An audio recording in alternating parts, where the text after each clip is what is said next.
इस वक्त international power circle से जो इनपुट निकल करके सामने आ रहे हैं, उन्होंने पूरी दुनिया को हिला दिया है। भारत के खिलाफ तैयार की जा रही विदेश नीति और टेक्नोलॉजी नीति को लेकर के इस वक्त सबसे बड़े सवाल खड़े कर दिए हैं। या कोई सामान्य कूटनीतिक अनबन नहीं और ना ही किसी सिर्फ बयानबाजी तक सीमित रहने वाला मामला है। या सीधे उस वैश्विक व्यवस्था से इस वक्त जुड़ चुका है जहां यह तय किया जा रहा है कि आने वाले 30 से 40 साल तक दुनिया पर कौन सा देश और कंट्रोल करने जा रहा है और कौन सा देश महज उपभोक्ता बनकर के रहने वाला है। और इस प्रक्रिया में इस वक्त भारत को जानबूझ करके एक अहम पड़ाव से सबसे अलग रखा गया है और इस खबर ने पूरी दुनिया में हड़कंप मचा दिया है। यूनाइटेड नेशन के अंदर इस वक्त भारत और अमेरिका आमने सामने सीधे भिड़ चुके हैं। ट्रंप ने भारत को जिस कदर से बाहर किया है इस पूरे के पूरे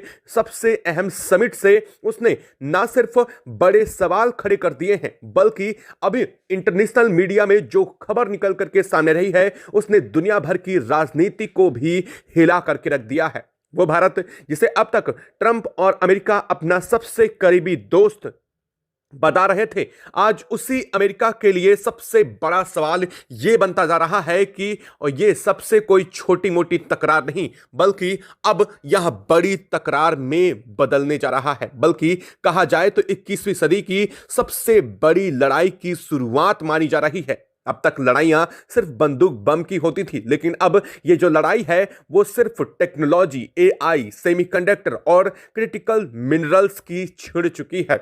आप एक पल के लिए जरा सोचिए, अमेरिका समेत दुनिया के 9 ताकतवर देश एक ही टेबल पर बैठे हों और एक बंद कमरे में बड़ी मीटिंग और सबसे बड़ी फाइलें पूरे भविष्य को निर्धारित करने वाली चल रही हों, स्क्रीन पर मैप्स हों, दुनिया भर में चर्चा चल रही हो आने वाले 30 से 40 साल तक दुनिया की वो मीटिंग जहां यह तय किया जा रहा है कि किस देश के पास टेक्नोलॉजी होगी, किसके पास पावर होगी और कौन सिर्फ ग्राहक बन करके रह जाएगा। इस टेबल पर जापान से लेकर के ऑस्ट्रेलिया, साउथ कोरिया, नीदरलैंड और यूके, इजराइल, सिंगापुर, यूएई, ये सारे देश मौजूद हैं। लेकिन एक देश जो इन सब से ज्यादा कहीं अहम और एक बहुत बड़ी आबादी को सीमित समय करने वाला देश है, उस देश का नाम अचानक से इससे गायब मिलता है, भारत।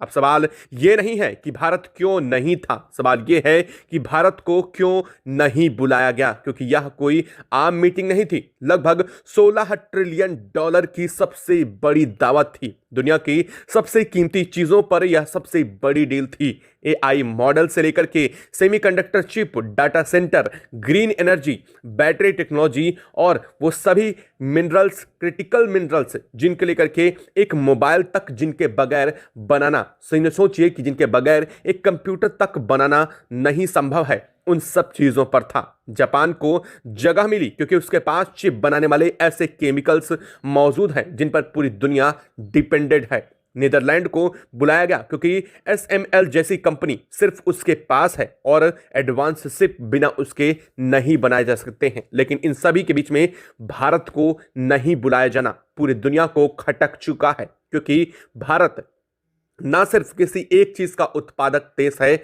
बल्कि एक बहुत बड़े बाजार के साथ दुनिया की सबसे हाईटेक टेक्नोलॉजी रखने वाले देशों में से एक है। ऐसा दिमाग भारत जैसे लोगों का दुनिया में कहीं नहीं है और इसीलिए तो लेकर माइक्रोसॉफ्ट से लेकर के अलग अलग कंपनियों में भारत के लोग ही सीईओ बनते हैं, राज करते हैं। लेकिन उसी भारत को यहां पर अलग रखा गया। लेकिन अब इस पूरे घटना के बीच से भारत ने जो अनाउंस कर दिया है उसने ना सिर्फ इस समिट को हिला करके रख दिया है बल्कि ट्रंप के लिए गए फैसले पर भी इतना बड़ा सवालिया निशान खड़ा हो जाएगा, शायद इस बात का अंदाजा किसी को भी नहीं था। और भारत कुछ ऐसा कर गुजरेगा इस बात की अंदाजा तो छोड़िए, अब इस बात को लेकर के दुनिया भर में चर्चा भी शुरू हो चुकी है। इस मीटिंग में जिस भारत का नाम नहीं लिया गया, भारत यहां कोई तकनीकी चूक नहीं थी, यहां कोई असली समय का फैसला नहीं था, यह एक स्पष्ट रणनीतिक संकेत था। भारत को उस टेबल से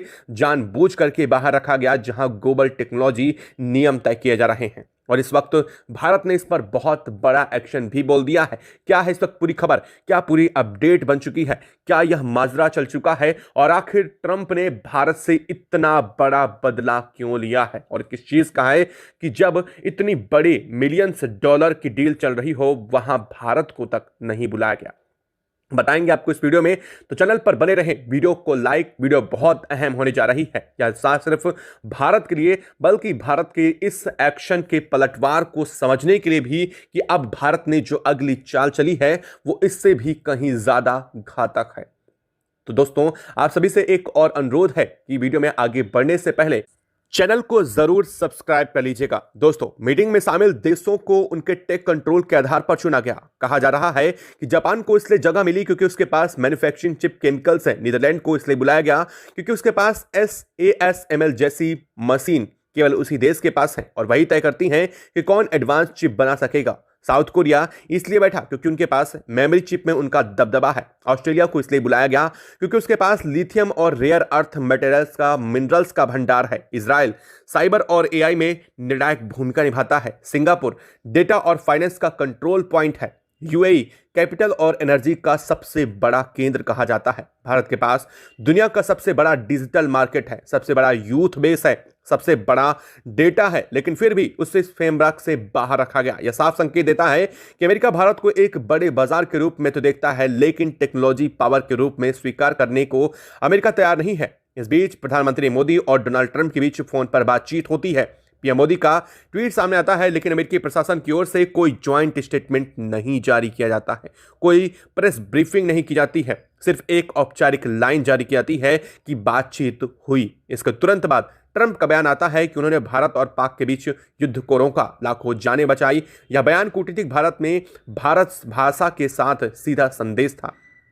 ट्रंप खुद को क्षेत्रीय संतुलन का निर्णायक दिखाना चाह रहा है, लेकिन ठीक इसी समय अमेरिका का एक नया टेक्नोलॉजी अलायंस लॉन्च करता है जिसे international analytics tech silicon block या पैक सिलिका के नाम से देख रहे हैं। या कोई साधारण टेक ग्रुप नहीं, या भविष्य की वैश्विक सत्ता संचालक है और इसका उद्देश्य है semiconductor design, manufacturing, AI model, data और ग्रीन एनर्जी को एक सीमित भरोसेमंद दायरे में रखना। आधिकारिक तौर पर कहा जा रहा है कि इसका मकसद चीन पर निर्भरता को कम करना है, लेकिन असल में इसके पीछे बात कुछ और है।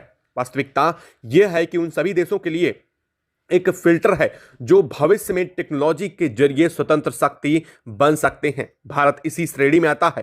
अमेरिका नहीं चाहता कि भारत अगला बड़ा टेक प्रोड्यूसर बने। अमेरिका चाहता है कि भारत टेक्नोलॉजी इस्तेमाल करे, खरीदे, लेकिन नियंत्रित दायरे में। इस टेक ब्लॉक की अनुमति आर्थिक वैल्यू आगे 4 साल में करीब 15 से 16 ट्रिलियन डॉलर आंकी जा रही है। यह भारत की मौजूदा GDP से भी कई गुना ज्यादा है। अगर भारत इस सिस्टम से बाहर रहता है तो आने वाले समय में ग्लोबल टेक स्टैंडर्ड, डेटा नियम और AI फ्रेमवर्क वही देश तय करेंगे जो इस ब्लॉक में हिस्सा है।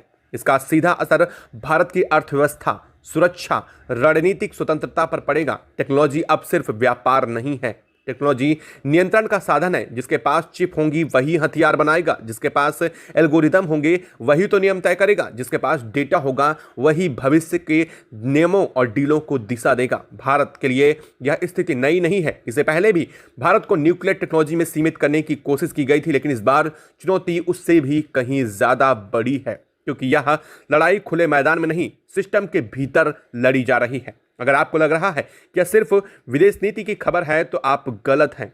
सीधे आपकी नौकरी, आपकी डिजिटल सुरक्षा, आपके बच्चों के भविष्य से जुड़ा मामला है। अगर भारत इस टेक रेस में पीछे रह गया तो आने वाली पीढ़ियां सिर्फ दूसरों के बनाए सिस्टम पर ही निर्भर रहेंगी। अगर आप चाहते हैं ऐसी सीधी और बिना घुमाई जानकारी आपको मिलती रहे तो वीडियो के लिए एक आगे लाइक, सब्सक्राइब जरूर कर दीजिएगा। अब हम आपको जो बताने जा रहे हैं वो इससे भी कहीं ज्यादा आपको हैरान कर देने वाला है इस पूरे घटनाक्रम के बीच में, क्योंकि यह बात ना सिर्फ आपको चौंका देगी बल्कि इस पूरे घटनाक्रम में आपको और भी ज्यादा हैरान तब करेगी जब इस पर भारत पूरी तरीके से पूरा मामला इसे चेंज करता हुआ दिखाई दे रहा है। अब पूरा घटनाक्रम उस मोड़ पर पहुंच चुका है जहां सिर्फ रणनीति या बयानबाजी नहीं रह जाती, बल्कि एक ऐसी टक्कर का रूप ले चुकी है जिसमें एक गलत चाल पूरी दुनिया की सप्लाई चेन, बाजार सुरक्षा व्यवस्था को हिला रही है। भारत ने चुपचाप बैठने के बजाय समानांतर शक्ति खड़ी करने की असल में अब तैयारी शुरू कर दी है। जैसे आपको बताएंगे तो यह बहुत ही चौंकाने वाला मामला होगा। असल में अमेरिका का टेक क्लब सिर्फ चीन को रोकने के लिए नहीं, बल्कि उस डर का नतीजा है जो अमेरिका के सिस्टम के भीतर बैठा है। यह डर नहीं चीन क्या करेगा, यह डर यह है कि अगर भारत, चीन और ग्लोबल साउथ मिलकर के एक वैकल्पिक टेक ऑर्डर बना लेते हैं तो अमेरिका की दशकों पुरानी पकड़ ढीली हो जाएगी।